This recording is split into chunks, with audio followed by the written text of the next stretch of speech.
Graeb, alegria falar contigo. Vamos falar da nova edição da Cruzoé, que traz como reportagem de capa o porquê Bolsonaro assusta Lula. Está dentro desse contexto desse dia de hoje, em que as repercussões estão a todo vapor dessa decisão aí de ontem do Bolsonaro de conceder essa graça a Daniel Silveira. Mas nesse momento, do lado do Lula, há um menor ânimo, e do lado do Bolsonaro há um maior ânimo. Nós não estamos dizendo aqui que o Bolsonaro vai virar nas pesquisas na semana que vem, nós não estamos dizendo que o Bolsonaro vai ser reeleito ou não.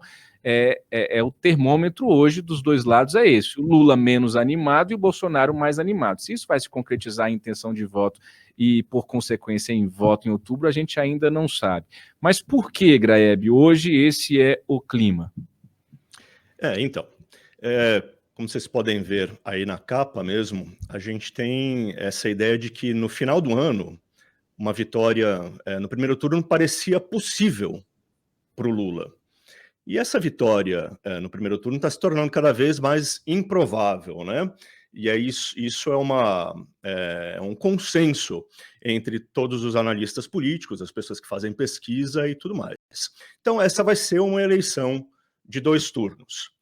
E existem algumas causas, né, para esse estreitamento da margem que separa o Lula, que continua na liderança das pesquisas, e o Bolsonaro, que vai recuperando um pouco a sua intenção de voto, melhorando a sua intenção de voto, digamos assim, e recuperando um pouco da avaliação positiva do seu governo, né? Porque essa avaliação tinha despencado, né? Teve uma queda brutal no período da pandemia, e agora, aos pouquinhos, a curva vai subindo de novo, né? A gente elenca na reportagem algumas das causas para isso. As duas principais: erros do próprio Lula e do PT, e o efeito que começam a ter o pacote de bondades, né, que o Bolsonaro começou a despejar sobre os brasileiros desde o final do ano passado. Erros do próprio PT. A gente noticiou fartamente no site, na revista, né? Frases do Lula sobre aborto, críticas num tom tolo à classe média, sugestões para que as pessoas de esquerda fossem fazer piquete na frente da casa de parlamentares, né? Tudo isso ele disse frente a um inimigo que sabe, como pouca gente, utilizar as redes sociais no Brasil. O que acontece, né?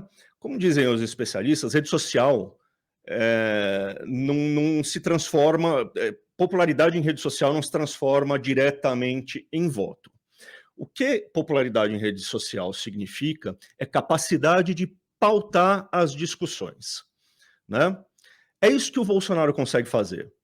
Ele consegue fazer com que as pessoas, ao invés de olhar para o governo dele, fiquem alertas para aquilo que o Lula está dizendo. E o que o Lula está dizendo não é bom para a campanha dele, né?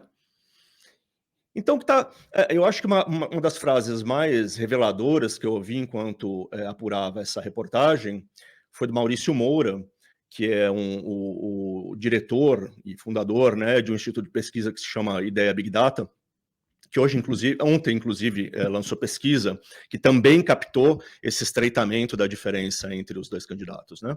Mas, enfim, o Maurício disse: o desafio do PT nessa campanha é impedir que ela se torne uma campanha a respeito do Lula e do PT. Quanto mais eles conseguirem voltar as atenções para o governo do Bolsonaro, mais chances eles terão de ganhar. Por enquanto, eles não estão conseguindo fazer isso. O Bolsonaro continua dominando, vamos dizer assim, a narrativa, né? Ele continua pautando as discussões. E isso faz associado a algumas outras coisas. Isso faz com que ele vá subindo, associado a algumas outras coisas, né? Como o fato de que o desempenho dele na pandemia foi uma das coisas que mais machucou a popularidade do Bolsonaro. Está ficando já meio esquecida, desbotadinha na cabeça das pessoas, né? E com o fato de que o tal do pacote de bondades, né? No qual está englobado um monte de coisa, né? Auxílio Brasil, Vale Gás, dinheiro do FGTS liberado para as pessoas,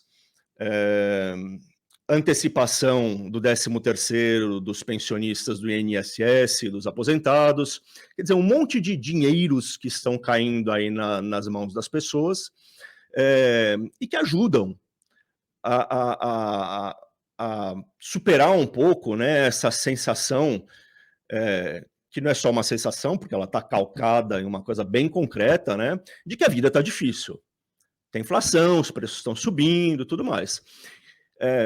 Apesar desse cenário ruim, né, tem um pouco mais de dinheiro na mão dos pobres, tem um pouco mais de dinheiro na mão da classe C, que está ajudando a tocar o barco.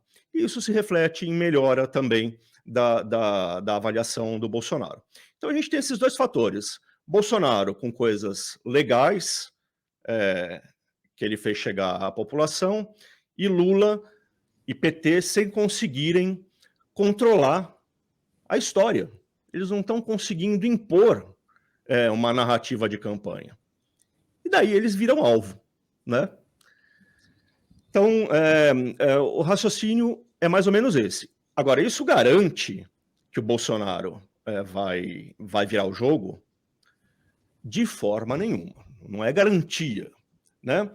Sempre a gente precisa lembrar, enquanto a gente vai falando, o PT, o Lula, continua na frente do Bolsonaro com uma margem considerável. E quando você passa para a eleição de segundo turno, essa margem, na maioria das pesquisas, tende a ser ainda mais larga, né? Agora, pode bobear? Não pode. Bobeou, dançou. Não vai ser uma campanha fácil, e os próprios petistas reconhecem. Eu falei com o José Guimarães, né, que faz parte do Diretório Nacional, da Executiva Nacional do PT, né? E ele disse, olha, não tem a menor chance do Bolsonaro ganhar, porque a rejeição dele é muito alta, né? A gente está tranquilo, mas também a gente sabe que vai ser uma eleição duríssima. O PT sabe que vai ser uma eleição dura. Então, que ninguém espere aí um período de pouca notícia, né, de sossego. Não, vai ser uma eleição bastante disputada, com muita canelada, com muita briga.